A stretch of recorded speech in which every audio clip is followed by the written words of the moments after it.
2026-27 academic year కి admissions ని ఆహ్వానిస్తుంది పల్లవి engineering college. నాక్ ఏ గ్రేడ్ గుర్తింపు, అత్యాధునిక మౌలిక సదుపాయాలు, 91% పైగా ప్లేస్మెంట్ సక్సెస్ రేట్ తో టాప్ ఎంఎన్సీ కంపెనీలో ఉద్యోగ అవకాశం. అడ్మిషన్ల కోసం 9247528134 9247528135 నంబర్స్ ని ఈ రోజే సంప్రదించండి. చాలా మంది ఇంటర్ పూర్తి చేసిన తర్వాత ప్రభుత్వ ఉద్యోగం కోసం ఎదురు చూస్తూ ఉంటారు. కానీ ఏ ఉద్యోగాలకు ఇంటర్ అర్హత సరిపోతుందో చాలా మందికి తెలియదు.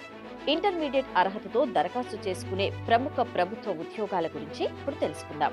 కేంద్ర ప్రభుత్వ ఉద్యోగాల్లో అత్యంత ప్రజాదరణ పొందిన పరీక్షలో ఎస్ఎస్సి CHSL ఒకటి.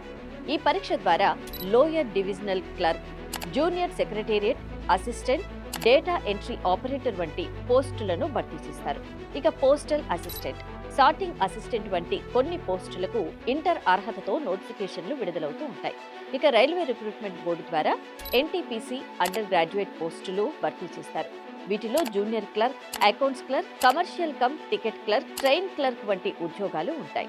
భారత వైమానిక దళం, నౌకాదళం, సైన్యంలో అగ్నివీర్తో పాటు కొన్ని ఇతర పోస్టులకు ఇంటర్ అర్హతతో దరఖాస్తు చేసే అవకాశం ఉంటుంది. చాలా రాష్ట్రాల్లో పోలీస్ కానిస్టేబుల్ పోస్టులకు ఇంటర్ విద్యార్హతతో నిర్ణయిస్తారు. తెలంగాణ, ఆంధ్రప్రదేశ్లో కూడా నోటిఫికేషన్ను బట్టి అర్హత మారుతుంది. ఇక రెవెన్యూ, విద్య, ఆరోగ్యం, పంచాయతీరాజ్, విద్యుత్ తదితర శాఖల్లో junior assistant, data entry operator, clerical పోస్టుల వంటి కొన్ని ఉద్యోగాలకు ఇంటర్ అర్హతతో అవకాశాలు ఉంటాయి. అలాగే staff selection commission, railway defence, postal శాఖలు ప్రతి సంవత్సరం వేల సంఖ్యలో ఖాళీలను భర్తీ చేస్తూ ఉంటాయి. మొత్తానికి ఇంటర్ పూర్తి చేశారని అవకాశాలు తక్కువగా ఉన్నాయని అనుకోవద్దు. సరైన ప్రణాళికతో సిద్ధమైతే కేంద్ర రాష్ట్ర ప్రభుత్వాల్లో మంచి ఉద్యోగాన్ని సాధించే అవకాశం మీ సొంతమవుతుంది.